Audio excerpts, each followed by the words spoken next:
আসসালামু আলাইকুম, শুভ সকাল। আমি আছি বাংলাদেশের পাহাড়ি অঞ্চলের যে সকল আম, সৌন্দর্যমণ্ডিত এবং আকর্ষণীয় যে পর্যটন স্থানগুলো আছে তার ভিতরে বগালেক একটি। আমি এখন দাঁড়িয়ে আছি সেই বগালেকে। আপনারা যারা বগালেকে আসতে চান তাদেরকে একটা ছোট্ট মেসেজ দিচ্ছি আজকের এই সকালবেলায়।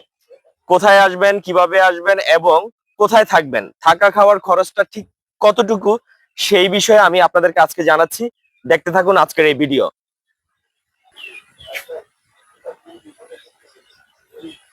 আপনারা যারা বগালেকে আসবেন, বগালেকে আসলে এটা হলো সেই বগালেক।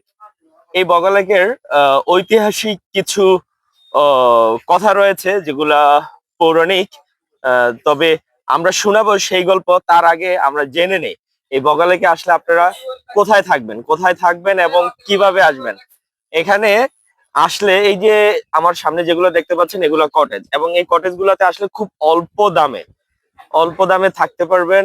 এবং খাবারের জন্য রয়েছে মানে একদম সিম্পলের ভিতরে যথেষ্ট ভালো পরিমাণ খাবার খাবেন। এগুলো হলো রুম।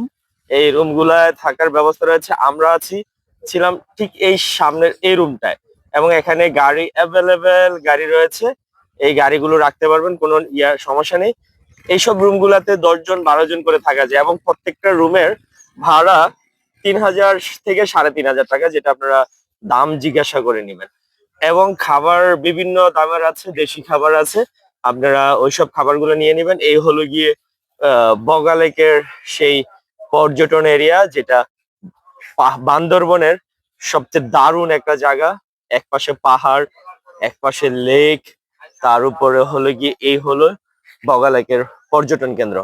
আমরা ছিলাম এখানে। মাত্র আপনি যদি প্রত্যেক জনের 300 থেকে 350 টাকা একটা রুম সিট পেয়ে যাবেন, এবং খাবার দাম আপনার পছন্দ অনুযায়ী 150 টাকা থেকে 350 টাকার ভিতরে আপনি প্রত্যেক বেলা খাবার খেতে পারবেন।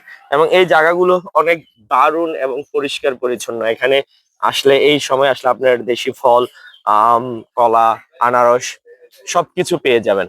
আমরা এসেছি আমাদের একটা গ্রুপ নিয়ে, একটা ফ্রেন্ড সার্কেল নিয়ে, পাহাড়, লেক। তো আজকে এই পর্যন্ত। আল্লাহ হাফেজ।